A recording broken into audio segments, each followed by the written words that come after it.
Hi everyone! Welcome to the Empath Card. Guys, another love reading, timeless and general. Take what resonates lang po. Maybe some part of the reading makaresonate kayo, some part of it hindi. Totally makaresonate na parang kwento ninyo ito or hindi naman kaya dahil iba't ibang mga energies. Pero tingnan natin ngayon. Ano kaya ang current energy ng person ninyo?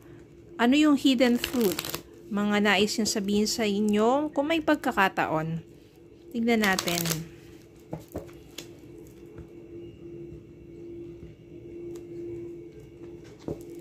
Spirit, kayo send me messages. Ano kayang current energy ng person nila? Nais sabihin, hidden truth. Thoughts and feelings sa panahon na to towards them.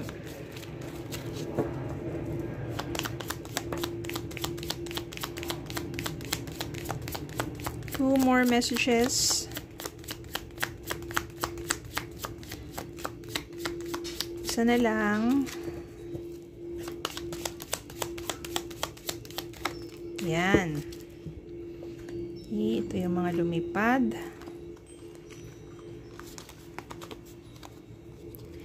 I replay our conversations over and over. Yung mga text messages ninyo or mga chat ninyo or yung mga voice, mail or whatever na conversations ninyo, palagi niyang binabasa, pabalik-balik yan. O pinapakinggan. Next. Sometimes I stay awake thinking about you. Minsan hindi makatulog, kakaisip sa'yo. So, ibig sabihin, iisip ka pa rin yan. I wish I had treated you better. Ayan. I wish I had treated you better. So, ano pa yung energy niya? Yung possible na mga nangyayari or nasa thoughts and feelings niya sa mga panahon na to. Towards you. I wish I had treated you better daw. So, ibig sabihin, before, hindi kanya trinato ng maayos. Pero ano na ba ang energy niya at mga nais sabihin or ipahiwatig towards you sa mga panahon na to, especially kung wala kayong contact sa ngayon. Pero, sometimes I stay awake thinking about you. Ibig sabihin, iniisip ka niya. Hindi makatulog ka, kaisip sa'yo.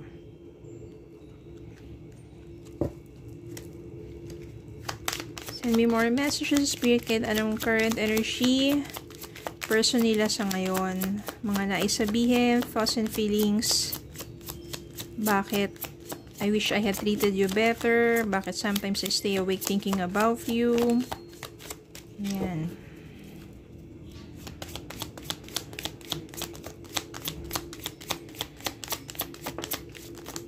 Okay, ayan, think enough na itong mga to.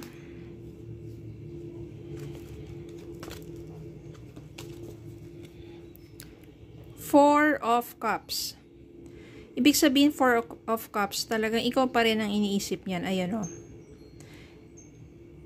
Na kahit maraming mga nasa paligid niya, ini-ignore niya lang because your person keeps thinking of you. Ikaw lang. Hanggang sa ngayon. Meron ditong Nine of Wands. Ibig sabihin, there's ongoing battle within sa sarili niya. No? Sabi may pinagdadaanan to emotionally or nangyayari sa buhay niya ngayon. There's ongoing battle, kaya minsan parang feeling niya napapagod siya. Pwede rin sa damdamin niya towards you. The Empress, no? Maaring energy mo to. You still care for your person. The Magician, pwedeng pareho yung energy to na you keep on manifesting na maging maayos pa ang lahat. No, ibig sabihin niya, you're still hopeful. And then, since nandito si yung Ace of Cups, ibig sabihin, gusto nyo ng panibagong simula. At possible na mangyari yan. Kung nagkaroon kayo ng, sabihin natin, pagkakataon na magkausap ulit.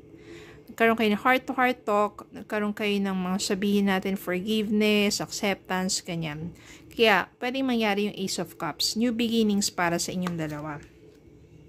Then, Ten of Pentacles, no?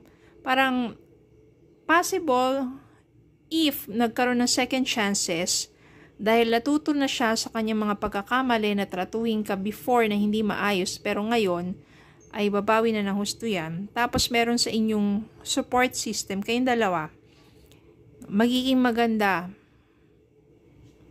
ang inyong relationship. There's abundance of love and wealth. Okay, financial blessings. Strength. So, kailangan lang magpakatatag sa sitwasyon nyo ngayon. Especially kung pareho nyo naman love ang isa't isa. And 8 of Pentacles dito, meaning maaring trabahuin niya ng husto. I-work out niya ng husto na magkaayos kayo. And nandito, bottom of the deck, Ace of Wands. Another new beginnings, good news, and this time, baka magkaroon na siya ng initiative to reach out to you.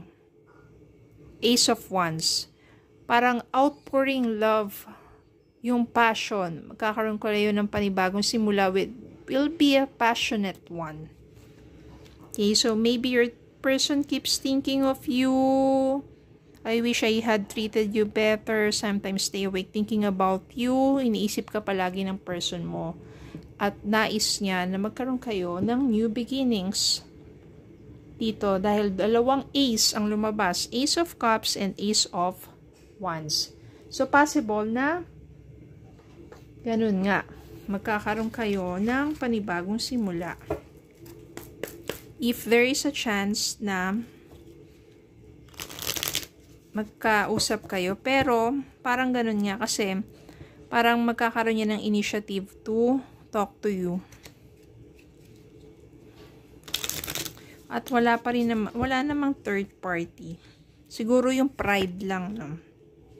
Beware of codependency. Addictive behaviors are affecting your romantic life. Baka ito yung nangyari sa inyo before. Codependency.